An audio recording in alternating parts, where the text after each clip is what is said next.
चीन में फैले कोरोना जैसे एचएमपीवी की भारत में दस्तक हो चुकी है। बेंगलुरु में 2 केस मिले हैं, जिसमें 3 महीने और 8 महीने के बच्चे संक्रमित पाए गए हैं। वहीं भारत सरकार ने वायरस को लेकर पैनिक नहीं होने की अपील की है। इसी से जुड़ी आपको बताते हैं कि क्या है ये पूरा वायरस, क्या है इसके लक्षण और कैसा होता है ये संक्रमण।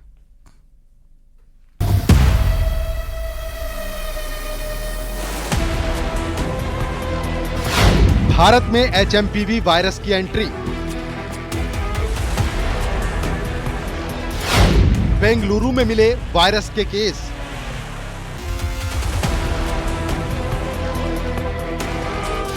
वायरस को लेकर सरकार अलर्ट।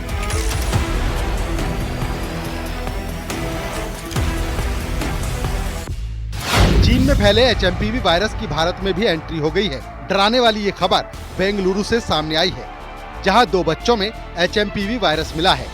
बच्चों का इलाज बेंगलुरु के निजी अस्पताल में चल रहा है।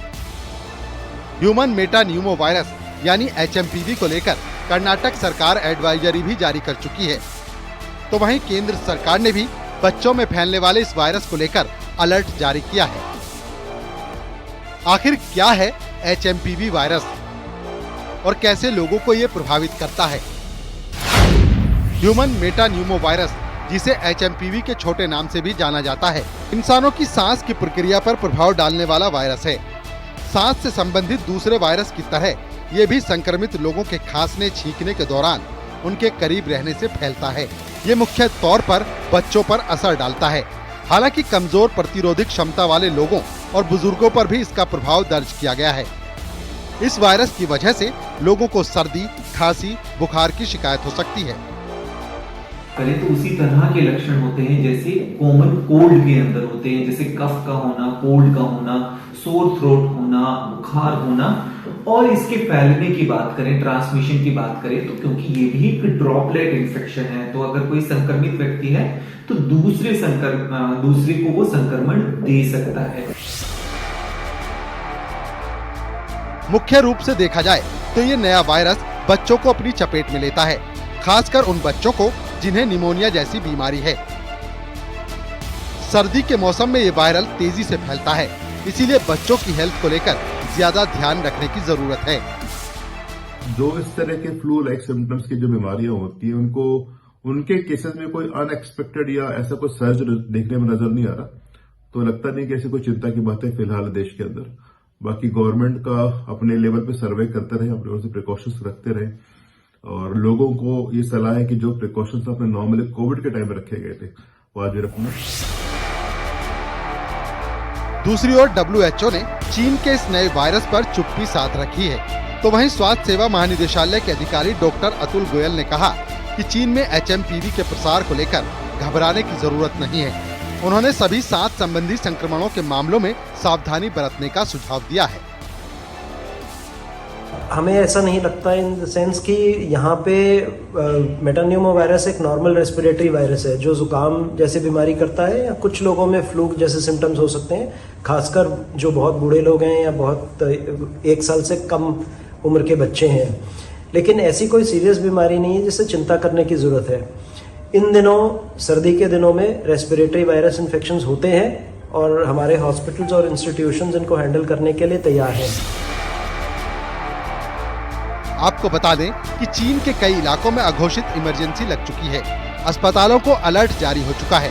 तो वहीं भारत सरकार भी सतर्क हो गई है। भारत सरकार ने 4 जनवरी को ज्वाइंट मॉनिटरिंग ग्रुप की बैठक की थी और चीन में वायरस के मामले को लगातार मॉनिटर करने की बात कही गई है। अब देखने वाली बात ये होगी कि चीन में फैले इस नए वायरस का कहर क्या दुनिया में फिर से दिखने वाला है। Bureau report, news 18।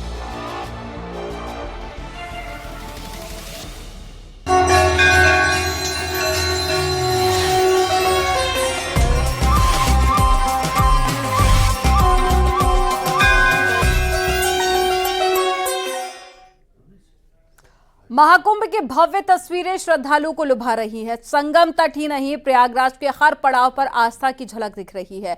वहीं संतों का अलग अंदाज, तो कहीं गंगा आरती देखकर श्रद्धालु हर हर गंगे के जयकारे लगा रहे हैं। महाकुंभ की खास तस्वीरों से जुड़ी एक स्पेशल रिपोर्ट आपको दिखाते हैं।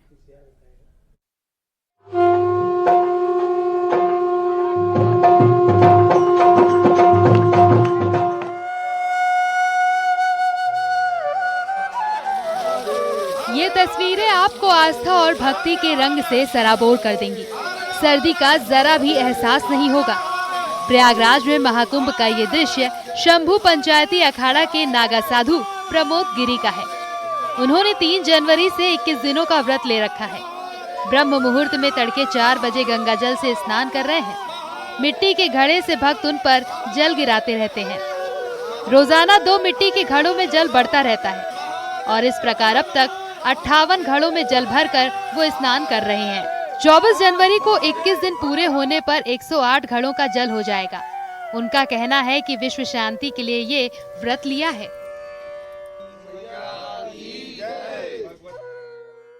कोई जंगल में रहता है, कोई कहाँ रहता है, कोई जिसके स्थान है अपने स्थानों पे रहते हैं, वहाँ चलाते हैं उस स्थान को। जैसे जब मैं जहाँ रहता हूँ, ये हमारे बाबा जी हंडी गुंडी के नाम से सिद्ध पुरुष थे, उस स्थान पे मैं रहता हूँ राजस्थान में। वहाँ रह के मैं तपस्या करता हूँ। मेरे लिए भाग्य की बात है कि उस जगह पे मैं रहता हूँ और वहाँ के लोगों को जो है ये सब प्रेरणा मिलती है। ये क्या है, लोक कल्याण के लिए होता है बालक। सन्यासी लोक कल्याण के लिए करते हैं सब काम। सनातन धर्म का रक्षा करना, सनातन धर्म के लिए जो भी काम करते हैं हम, और तो हमारा क्या लक्ष्य है, लोक कल्याण, देश में शांति बने रहे, विश्व में शांति बने रहे, ये एक जरिया। अब जरा इस तस्वीर पर भी गौर कर लीजिए। सोलर पैनल लगे ई रिक्शा पर सवार होकर महाकुंभ में हिस्सा लेने पहुंचे हैं। महात्मा ओम तत्सत लोगों के बीच आकर्षण का केंद्र बने हुए हैं। ई रिक्शा में ही सोते हैं और उसी के माध्यम से भ्रमण भी करते हैं।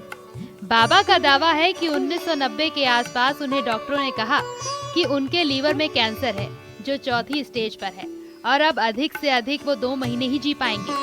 इसी दौरान ही उन्हें स्वप्न में भगवान ने आकर कहा कि कहाँ घर पर हो और संसारिक मोहमाया में पड़े हो, मेरी शरण में आओ और घर छोड़ दो। तब से 30 साल से भी ज्यादा हो चुका है और वो एकदम ठीक है।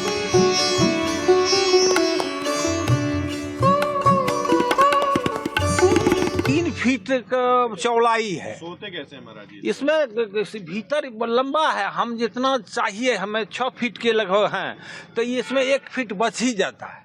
कोई सोने में 1 आदमी कोई प्रॉब्लम नहीं है, 2 आदमी का जगह नहीं है। दिक्कत कोई अगर वैसे इमरजेंसी आ जाए तो दिक्कत हो जाता है। अब जब बात साधु संतों के अलग अलग रंगों की हो रही है, तो फिर भला इस महाअनुष्ठान में आसमान से आए परिंदे कैसे पीछे रह सकते हैं। संगम नगरी नाव की रंग बिरंगी तस्वीरों के बीच अटखेलियां करने लगे हैं। हालांकि इन विदेशी पक्षियों की संख्या थोड़ी कम है, लेकिन श्रद्धालुओं को लुभा रही है। महाकुंभ के लिए प्रयागराज के कोने कोने में भक्ति की धारा बह रही है। संगीत से लेकर साधु संतों के अनोखे रंग है और अखाड़ों का छावनी प्रवेश तो आपने देखा ही है। भव्य गंगा आरती देखकर यहाँ आने वाले भक्त ही नहीं, वो सभी लोग मंत्रमुग्ध हो रहे हैं जिनकी ड्यूटी महाकुंभ में लगी है। महिलाओं द्वारा गंगा आरती की ये खास तस्वीरें आप भी देखिए और मन ही मन हर हर गंगे का जाप करिए। सुनिए जरा क्या कह रहे हैं श्रद्धालु। तैयारियां बहुत अच्छी हैं, बहुत अच्छी गंगा आरती हो रही है और जहां से देश विदेश से लोग आ रहे हैं और पुण्य के लाभ करें, गंगा स्नान करें, साधु संत के प्रवचन सुने। बहुत ईश्वर के समान लग रहा है महाकुंभ। बहुत अच्छा लग रहा है यहाँ पे। बहुत ही मतलब इतने 144 साल बाद में महाकुंभ आया है और इसको हमें मतलब ज्वाइन करने का एक मौका मिला है। हम लोग, हमारी भी यहाँ पे एक टीम है, हम लोग यहाँ पे एज ए मेडिकल स्टाफ है। यहाँ पे हमारा हॉस्पिटल लगा है, एम्स रायबरेली जो है, वहाँ का पूरा सेटअप हमारा यहाँ पे आती है। हाँ जी, ये अद्भुत आरती इस माने में रखती है कि सारा विश्व जिस समय कोरोना से पीड़ित था, उस समय भी ये आरती निरंतर चलती रही, इसमें किसी भी प्रकार का व्यवधान नहीं हुआ और ये विगत 27 वर्षों से अखंड आरती जो है आज जनता के सहयोग से, भक्तों के सहयोग से चली आ रही है, जो कि सफलता का राज आपको देखने को आज मिल रहा है। देश दुनिया में महाकुंभ अपनी अमिट छाप छोड़ने के लिए तैयार है।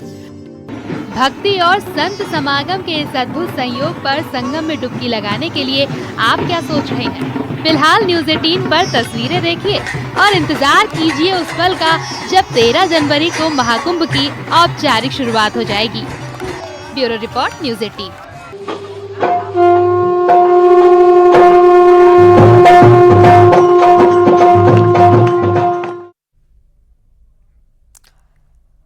प्रयागराज के महाकुंभ क्षेत्र में एक ऐसा आध्यात्मिक पार्क बनाया गया है जहां पर भारत के नक्शे के भीतर देश के सभी प्रमुख मंदिर और 12 ज्योतिर्लिंग मंदिरों की रेप्लिका बनाई गई है। प्रयागराज के अरैल गंगा घाट के पास में मुख्य मार्ग पर यह शिवालय पार्क बना है। इस पार्क में हर रेप्लिका मंदिर के सामने उस मंदिर का नाम लिखा गया है। सभी मंदिर स्क्रैप यानी कि कबाड़ में निकले लोहे से बने हैं। बावजूद इसके ये हूबहू असली मंदिर की प्रकृति जैसे लगते हैं। शिवालय पार्क में भारत के नक्शे के बॉर्डर पर एक नहर बनाई गई है जो कि नदी का प्रतीकात्मक स्वरूप है और इस नदी में बोटिंग की सुविधा है जिससे कि आप भारत की परिक्रमा करने का एहसास कर सकते हैं।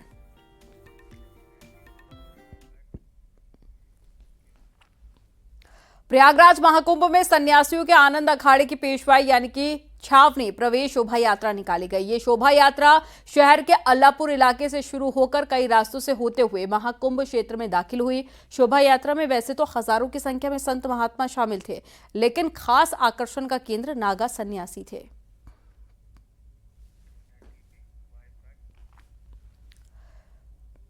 महाकुंभ की ड्रोन से ली गई तस्वीरें हम आपको दिखा रहे हैं। रात के वक्त में लाइटों से जगमग कुंभ का नजारा काफी भव्य और दिव्य दिख रहा है। ये तस्वीरें आपके सामने हैं महाकुंभ की। ये तस्वीरें जहां पर आपको चारों तरफ जगमग करती हुई ये लाइटें नजर आएंगी और लगभग तैयारियां पूरी हो चुके हैं। कुछ काम हैं जो कि बाकी हैं और 13 तारीख से पहले पूरे कर ले जाएंगे, ऐसे प्रशासन की तरफ से कहा गया है। तो व्यवस्था काफी चाक चौबंद की गई है और ये ड्रोन से तस्वीरें ली गई हैं और आप इन तस्वीरों के जरिए उस पूरे क्षेत्र और साथ ही प्रयागराज को देख सकते हैं जहां पर कुंभ को लेकर खास तैयारियां की गई हैं। और कल दिल्ली के दौरे पर जाएंगे सीएम योगी आदित्यनाथ। दोपहर 3 बजे दिल्ली पहुंचने का कार्यक्रम है। दिल्ली में सीएम योगी बैठक में शामिल होंगे। मंत्रियों को कुंभ का न्योता भी दे सकते हैं। तो केंद्रीय मंत्रियों से मुलाकात करेंगे। एक बड़ी खबर आपको बता रहे हैं, इससे पहले जेपी नड्डा और साथ ही बीजेपी के तमाम बड़े नेताओं से और पूर्व राष्ट्रपति से मुलाकात की थी, इन्विटेशन दिया था और अब कल एक बार फिर से दिल्ली के दौरे पर जाएंगे योगी आदित्यनाथ और माना जा रहा है कि कैबिनेट के मंत्रियों से मुलाकात करके कुंभ का न्योता भी दे सकते हैं। तो एक बड़ी खबर आपको बता रहे हैं, कल कैबिनेट के मंत्रियों के साथ में सीएम योगी आदित्यनाथ मुलाकात करेंगे और कुंभ को लेकर इनवाइट भी करेंगे।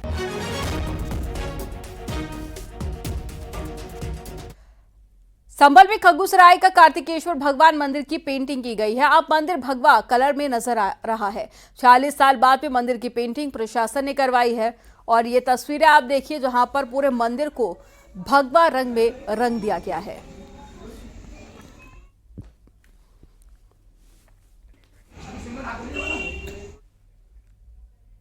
और संभल में डीआईजी और साथ ही एसपी पर पत्थरबाजी के मामले में पुलिस ने एक महिला को गिरफ्तार कर लिया। हिंसा वाले दिन छत से महिला ने पुलिस अधिकारियों पर पत्थर बरसाए थे और मामले के बाद पे महिला फरार चल रही थी। छत से महिला का पत्थरबाजी करते हुए वीडियो वायरल हुआ था, जिसके बाद में पुलिस ने तलाश करके जिक्रा को गिरफ्तार कर लिया।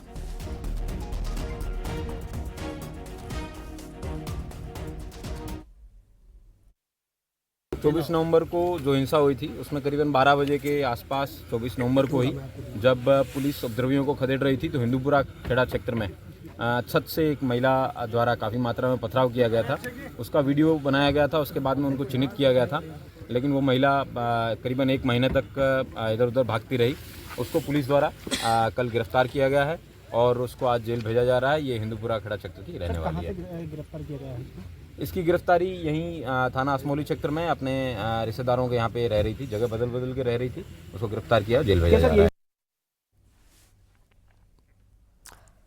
संभल के चंद्रेश्वर महादेव मंदिर की जमीन को प्रशासन कब्जा मुक्त कराएगा। आपको बता दें कि संभल के प्राचीन 68 तीर्थों में चंद्रेश्वर मंदिर भी शामिल है। वहीं संभल में डीएम के आदेश के बाद में पुलिस चौकी बनाई गई है।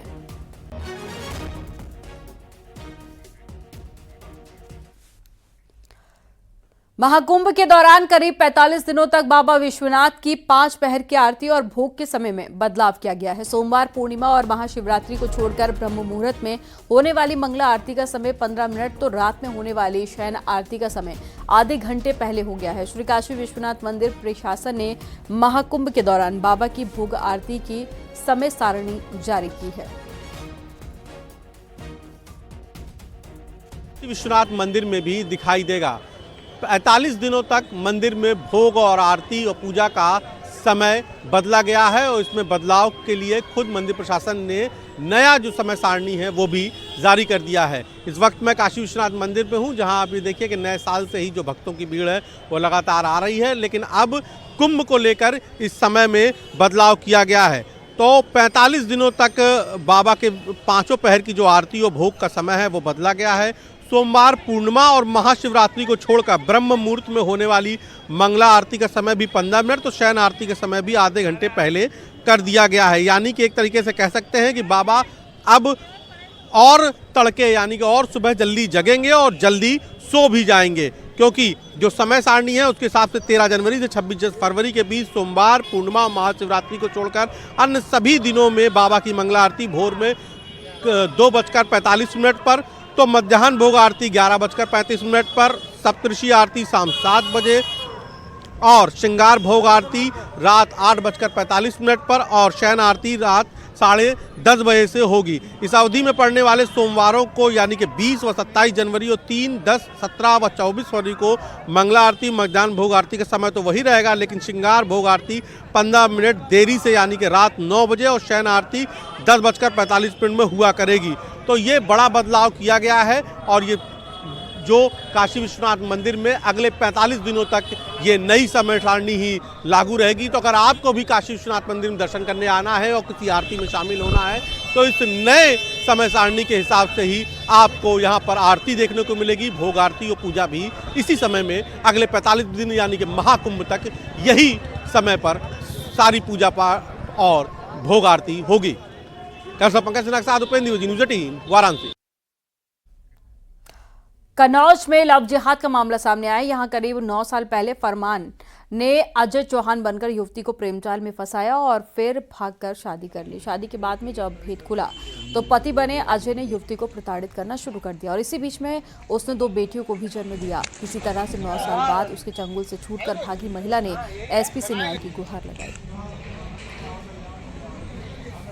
और इसने शादी कर ली हमसे और झूठ बोल के, और ये महेश चौहान के नाम से वो लेके आया था पहचान पत्र, इससे बनवा के ये शादी करके फूलमती मंदिर में शादी हुई। बहुत से लोग गए थे शादी में, कन्यादान भी सबने किया और ये फिर गाजियाबाद हमको लेके गया।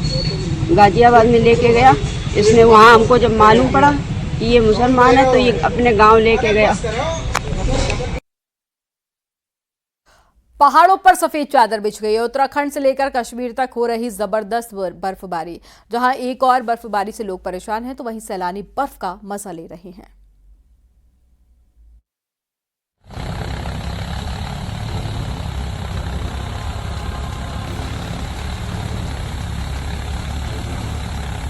पहाड़ी इलाकों में बर्फबारी का दौर लगातार जारी है। हिमाचल से लेकर जम्मू कश्मीर के ऊंचे इलाकों में भारी बर्फबारी हो रही है। हर ओर बर्फ की सफेद चादर नजर आ रही है। उत्तराखंड के ऊंचाई वाले इलाकों में बर्फबारी का अलर्ट जारी किया गया।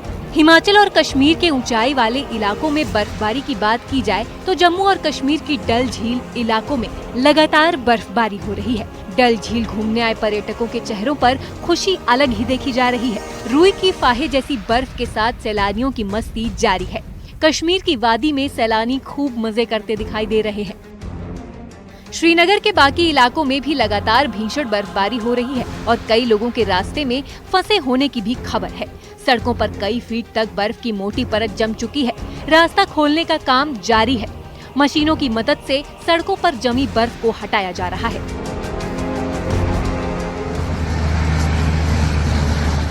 श्रीनगर एयरपोर्ट जाने वाले रास्तों को खोलने के लिए दिन रात कर्मचारी बर्फ हटाने का काम कर रहे हैं। हैवी स्नोफॉल के चलते प्रमुख रास्ते सफेद चादर से ढके हुए हैं। बर्फबारी के अटैक के चलते श्रीनगर नेशनल हाईवे बंद हो गया है, जिसके चलते कांजीगुंड इलाके में ट्रकों की लंबी लंबी लाइनें देखी जा रही हैं।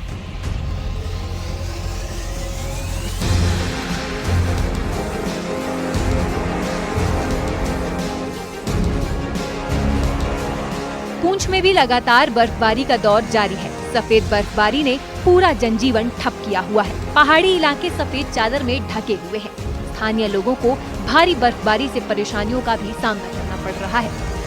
आज तो बहुत ज्यादा ठंड है और बर्फ हो रही है, बारिश भी हो रही है। हम तो आपके सामने अभी आग जला के बैठे थे और ये फेरन भी लगाए हैं। बहुत जबरदस्त कड़क की ठंड हो रही है और पीछे जो ये मतलब पहाड़ हैं ये पूरे बर्फ के साथ लदे हुए हैं।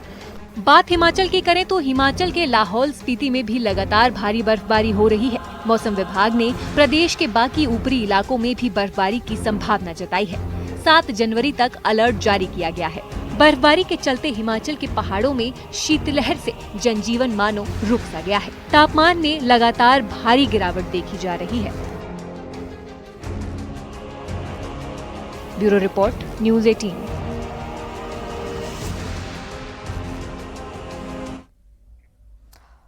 वहीं बर्फबारी का आनंद लेने के लिए बड़ी तादाद में पर्यटक जम्मू कश्मीर के गुलमर्ग पहुंच रहे हैं। पर्यटकों ने वहां पर जमकर मस्ती की और बर्फबारी का आनंद लिया। गुलमर्ग में भी चारों तरफ बर्फ ही बर्फ नजर आ रही है। सड़कों पर कई फीट तक बर्फ की मोटी परत जम चुकी है। रास्ता खोलने का काम भी जारी है। मशीनों की मदद से सड़कों पर जमी बर्फ को हटाया जा रहा है।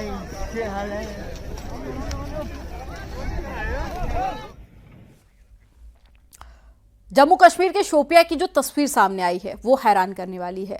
वहां इतनी बर्फबारी हुई है कि जमीन, रास्तों के साथ साथ घरों के ऊपर बर्फ की मोटी चादर भी जम गई है। ये तस्वीरें आपको शोपिया की दिखा रहे हैं, जहां पर हालात का अंदाजा आप इन तस्वीरों को लेकर लगा सकते हैं कि लगातार हो रही भारी बर्फबारी की वजह से लोगों को परेशानी का सामना करना पड़ा।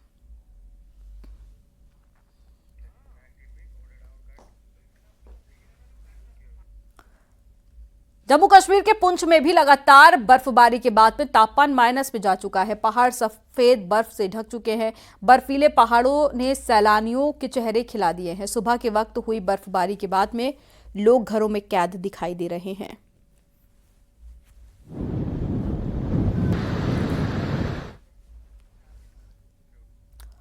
वहीं हिमाचल में भी बर्फबारी ने सैलानियों के चेहरे खिला दिए हैं। लाहौल स्पीति में बर्फबारी में तापमान लगातार गिर रहा है, लेकिन सैलानियों की मस्ती जारी है।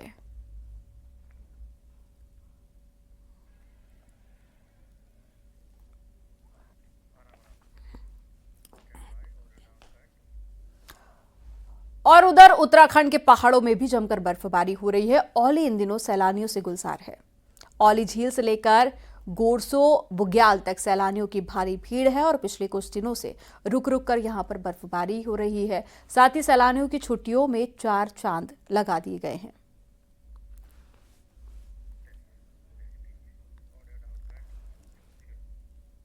लेकिन वहीं सर्द भरी ठिठुरन के बीच में एक डराने वाली तस्वीर भी सामने आई। वीडियो अमेरिका के यूटा का बताया जा रहा है। यहां पर यूटा के पहाड़ों में भारी बर्फबारी के बाद में जबरदस्त हिमस्खलन हुआ है, जिसे वहां मौजूद लोगों ने अपने कैमरे में कैद कर लिया। स्थानीय मीडिया के मुताबिक लिटिल कॉटनवुड कैनियन इलाके के आसपास हिमस्खलन हुआ है और लोगों से ऊंचे इलाकों में नहीं जाने की अपील भी की जा रही है।